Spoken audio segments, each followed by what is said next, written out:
Selamat sore, Shalom rekan-rekan pemuda-pemudi yang dikasihi oleh Tuhan Yesus Kristus. Kita berjumpa kembali dalam ibadah Antioquia Youth Fellowship. Hari ini kita akan membahas sebuah tema yang menurut saya ini temanya cukup anak muda banget karena terkait dengan teknologi. Sebelum kita membahas tentang tema ini, mari kita membaca dari Alkitab Perjanjian Lama. Saya mengajak kita membaca dari kitab Amsal pasal yang pertama sampai Amsal pasal pertama ayat yang kelima sampai dengan ayat yang ketujuh. Saya akan membacakan buat kita semuanya.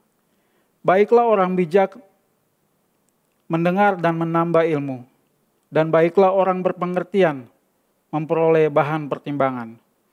Untuk mengerti amsal dan ibarat, perkataan dan teka-teki orang bijak, takut akan Tuhan adalah permulaan pengetahuan, tetapi orang bodoh menghina hikmat dan didikan. Mari kita berdoa. Bapa di surga, kami datang mengucap syukur untuk kasih dan pemeliharaan Tuhan dalam kehidupan kami. Terima kasih untuk waktu yang Tuhan beri bagi kami di sore ini. Kami boleh mau belajar daripada kebenaran firman Tuhan. Biarlah Tuhan mau tolong dan pimpin kami, agar supaya firman yang kami baca dan juga perenungan daripada firman ini boleh menolong kami sehingga bagaimana kami hidup di tengah-tengah dunia ini memanfaatkan teknologi yang ada dengan bijaksana di dalam takut akan Engkau. Terima kasih Tuhan Yesus, berfirmanlah kepada kami karena kami telah siap untuk mau belajar akan kebenaran firman-Mu. Amin. Rekan-rekan pemuda yang dikasihi oleh Tuhan Yesus Kristus, kalau berbicara tentang teknologi saat ini berkembang cukup pesat sekali.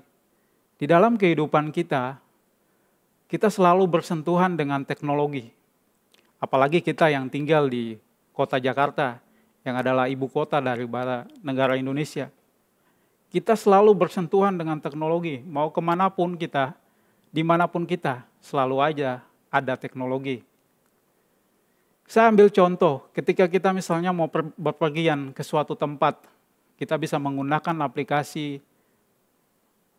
transportasi, yaitu Gojek atau Gokar, atau Grab, dan sebagainya. Sehingga dengan mudah sekali kita bisa tiba di suatu tempat dengan menggunakan teknologi yang ada. Nah, kita tahu bahwa teknologi itu berkembang bukan hanya di satu sisi atau di satu sektor, berkembang di hampir semua sektor di dalam kehidupan kita.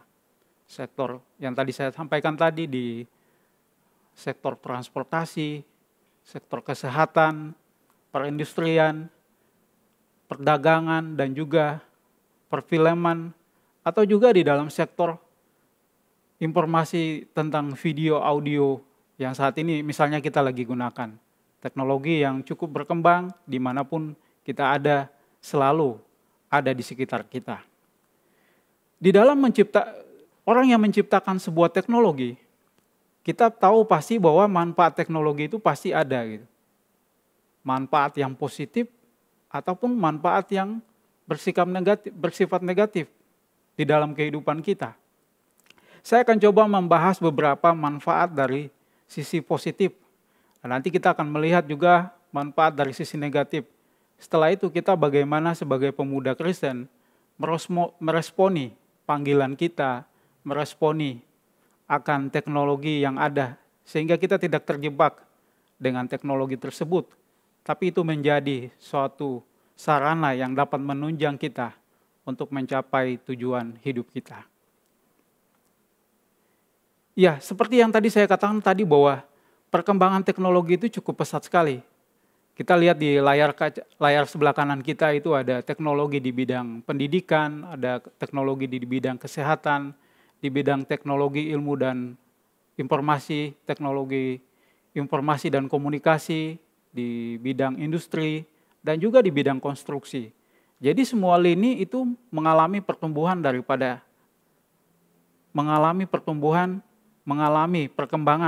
daripada teknologi tersebut.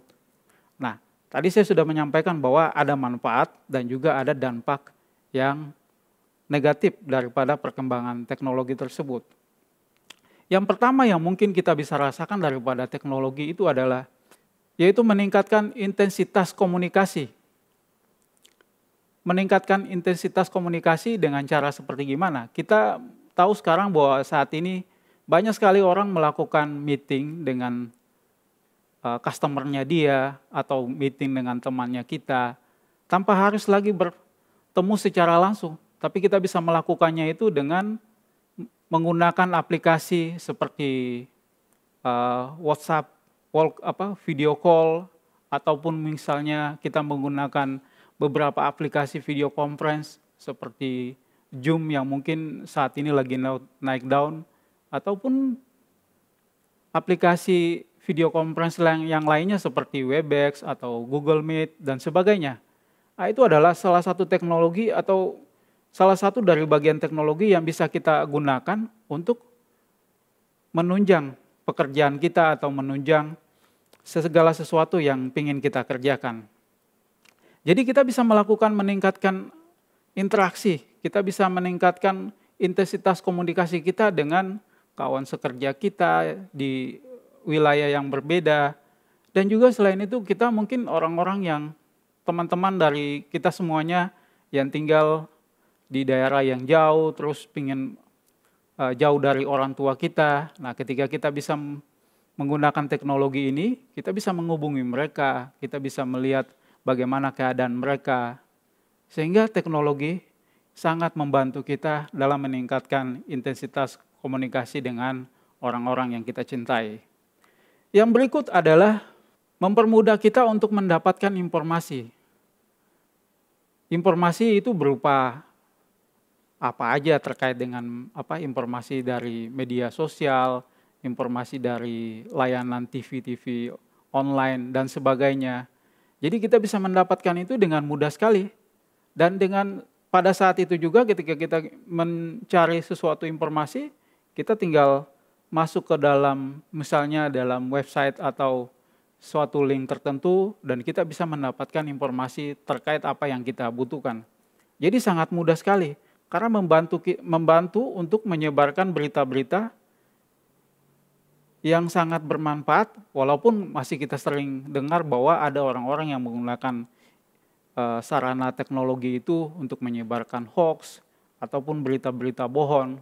Tapi setidaknya ada manfaat bahwa dengan teknologi itu bisa mempermudah kita untuk mendapatkan informasi. Yang berikut adalah manfaat buat di sektor-sektor lain, misalnya di sektor pendidikan. Kita tahu sekarang bahwa di masa COVID-19 ini, anak-anak sekolah kan tidak mungkin bersekolah ke sekolahnya mereka. Jadi salah satu cara yang dilakukan adalah dengan melalui media online, belajar melalui media online. Jadi guru-guru bisa memantau mereka, guru-guru bisa memberikan pelajaran kepada mereka tanpa harus datang ke sekolah mereka. Jadi ini adalah salah satu teknologi yang digunakan. Ada e-learning dan juga fasilitas-fasilitas yang lainnya yang sekolah sediakan untuk menunjang pendidikan di sekolah mereka. Yang berikut kita misalnya lihat di dalam sektor bisnis. Dulu kalau misalnya orang mau berbisnis, dia pasti akan berpikir, bagaimana saya bisa mendapatkan sebuah tempat, bagaimana saya bisa mendapatkan sebuah lokasi yang potensial, yang memiliki nilai jual untuk menjual barang dagangannya dia, atau untuk memulai suatu bisnis.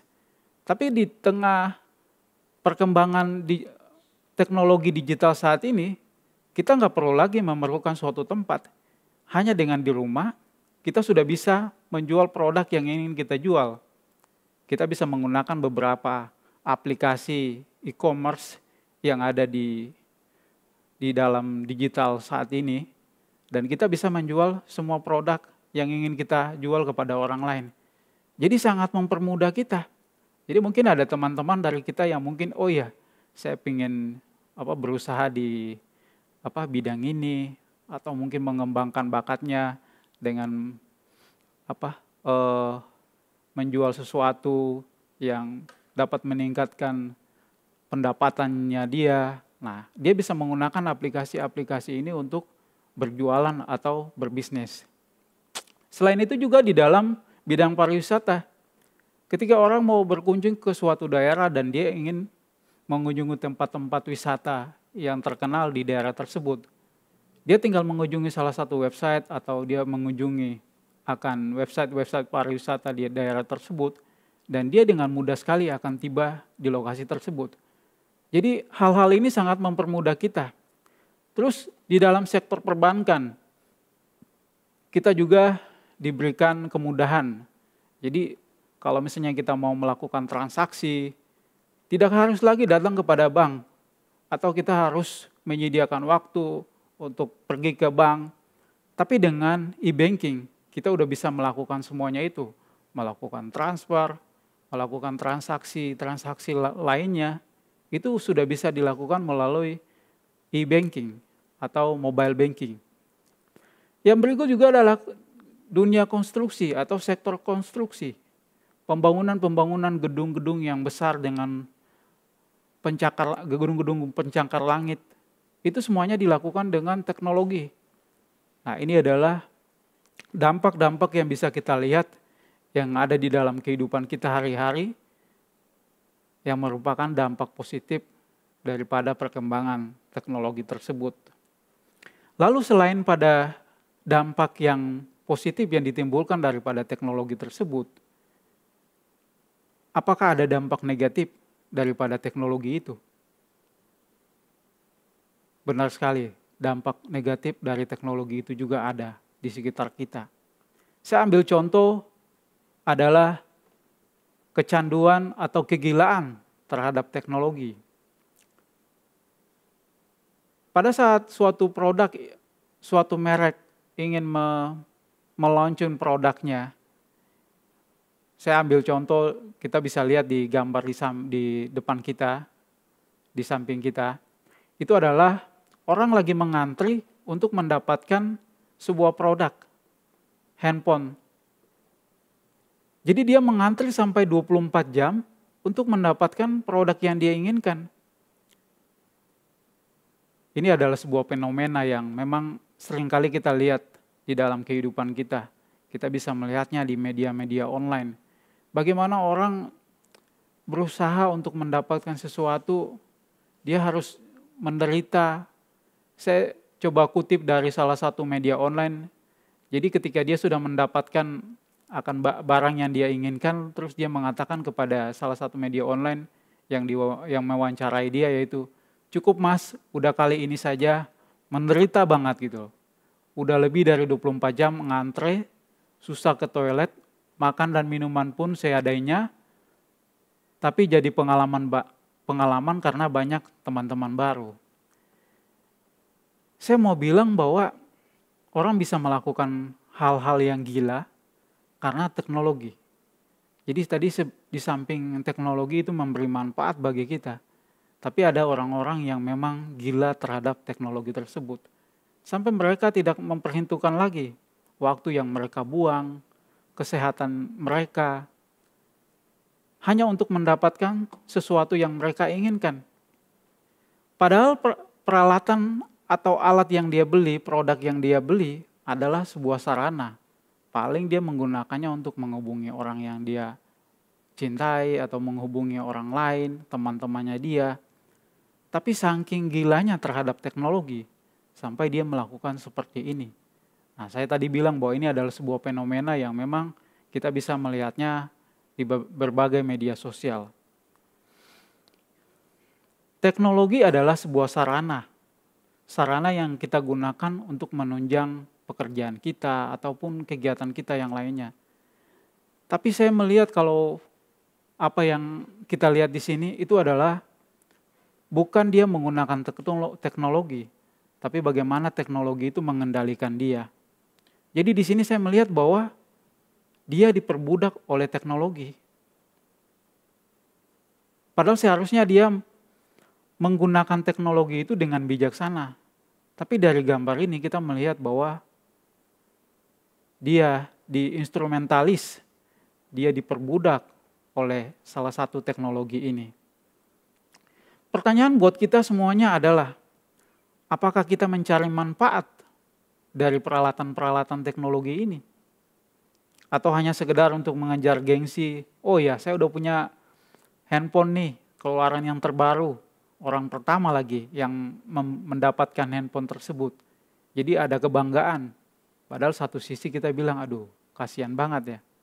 Kalau misalnya kita sebagai orang-orang yang berpikiran lebih waras. Tapi itu adalah salah satu atau bagian yang seringkali kita lihat di dalam kehidupan kita.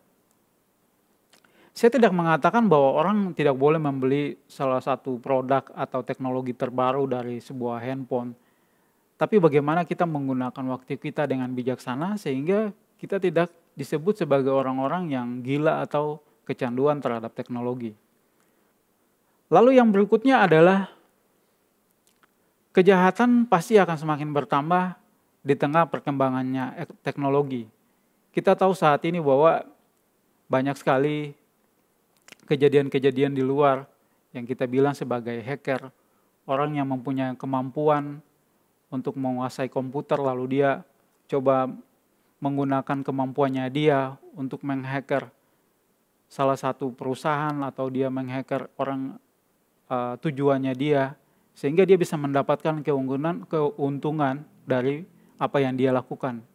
Jadi di samping kita mendapatkan keuntungan daripada teknologi tersebut, tapi ini adalah salah satu dampak yang kita bisa lihat di depan mata kita.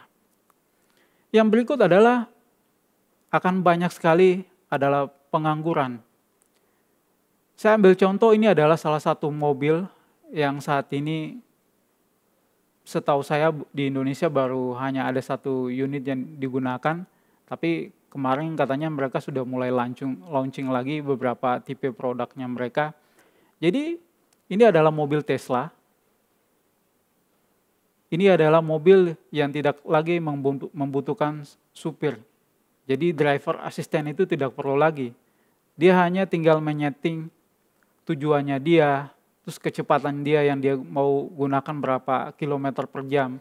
Maka dia akan tiba di lokasi tersebut tanpa harus mengemudi kendaraan itu. Dia hanya berada di belakang kemudi mobil tersebut. Jadi dia bisa melihat bagaimana kendaraan itu bisa membawa dia ke suatu tempat yang dia inginkan. Jadi biasanya orang menggunakan supir untuk mengantarkan dia ke kantor, ke sekolah, ataupun kemanapun yang tujuan yang dia inginkan. Sekarang udah diganti dengan teknologi yang terbaru. Sudah diganti dengan teknologi masa kini. Jadi itu adalah salah satu dampak negatif yang kita rasakan di dalam kehidupan kita.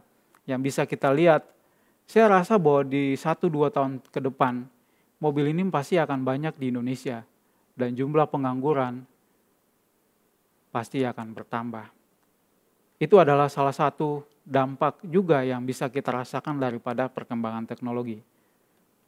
Lalu sekarang bagaimana kita sebagai pemuda Kristen meresponi akan perkembangan dari teknologi tersebut?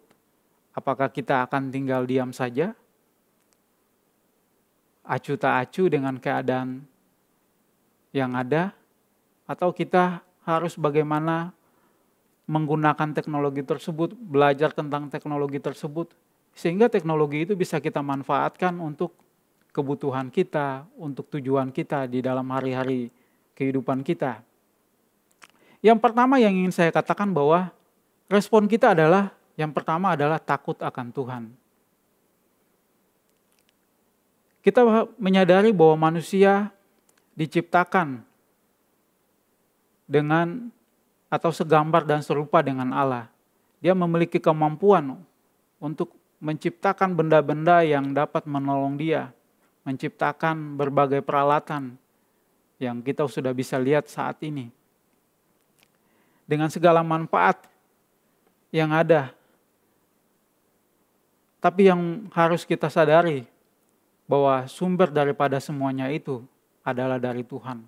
Makanya di sini saya mengatakan bahwa kita sebagai pemuda Kristen, yang pertama-tama kita harus lakukan adalah takut akan Tuhan. Walaupun kita bisa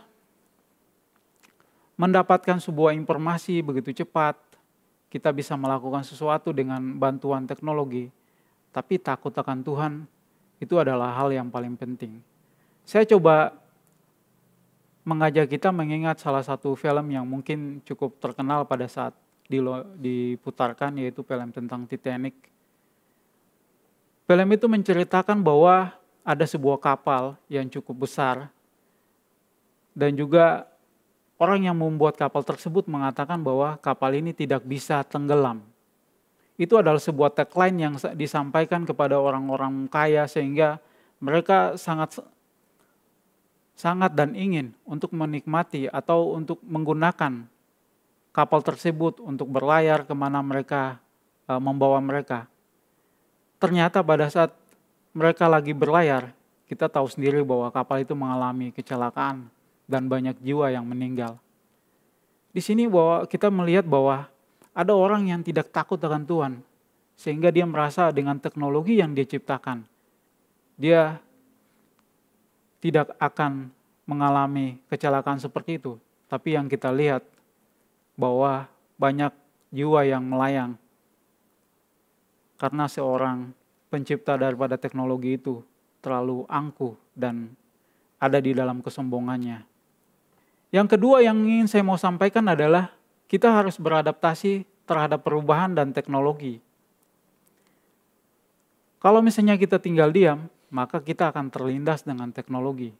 Makanya kita harus beradaptasi bagaimana kita mempelajari tentang teknologi tersebut. Saya ambil contoh misalnya ya, kita menguasai suatu bidang tertentu, misalnya di bidang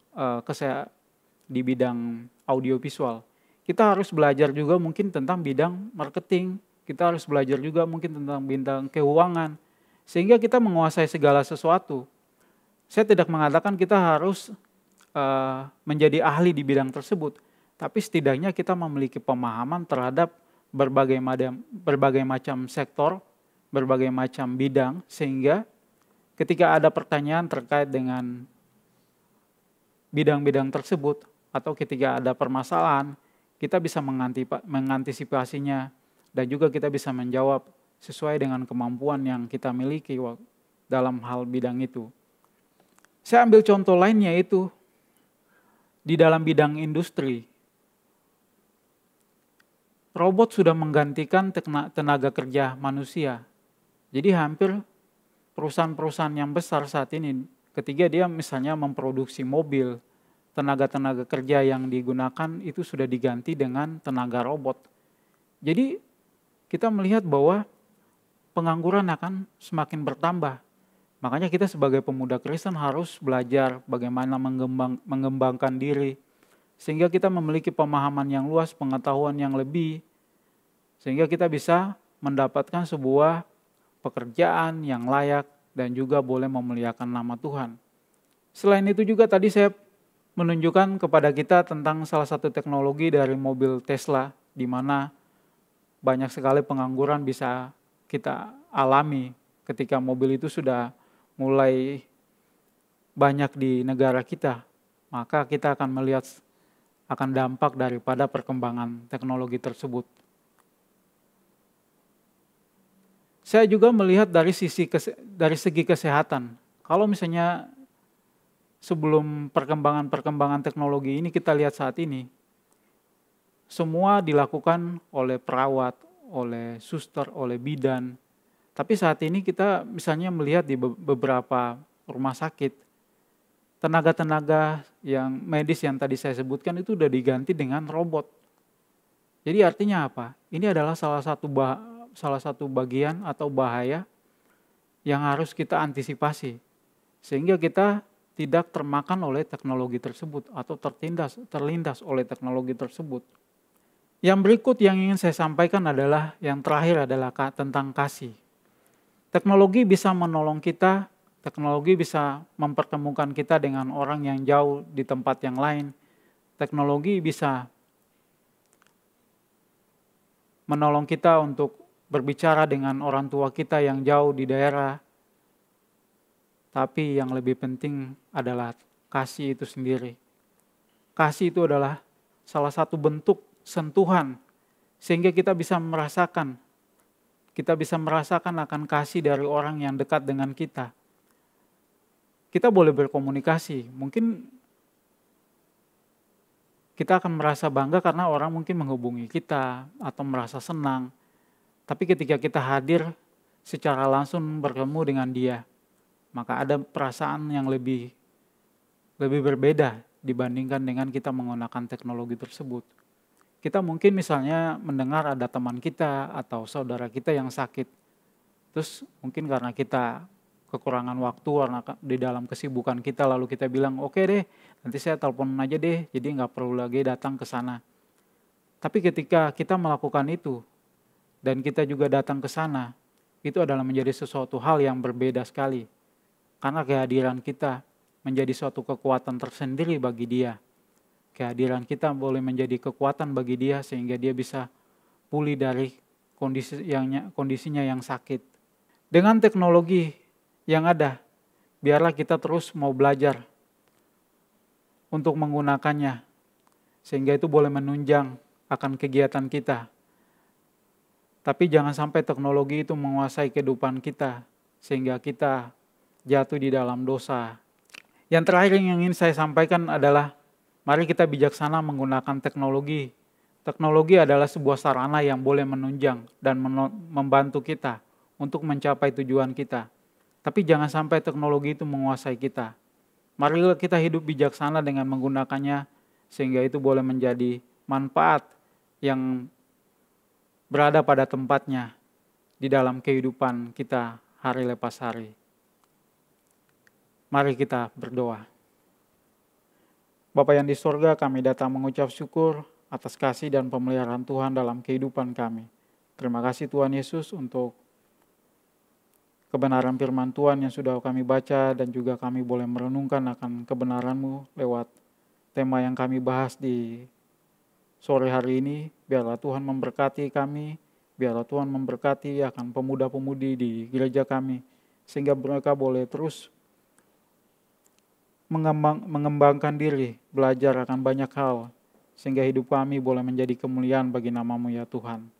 Terima kasih Tuhan Yesus, kami menyerahkan akan gereja kami, bangsa dan negara kami. Tuhan kiranya memberkati di tengah masa COVID-19 ini. Biarlah Tuhan memberi kekuatan dan penguburan bagi orang-orang yang mengalami atau terkena dampak daripada COVID ini. Biarlah Tuhan memberi kekuatan dan kemampuan bagi mereka. Berdoa juga untuk bangsa dan negara kami, pemerintah kami, Pak Jokowi, beserta para menteri dan juga semua yang bertugas untuk membantu dalam penanganan COVID-19 ini.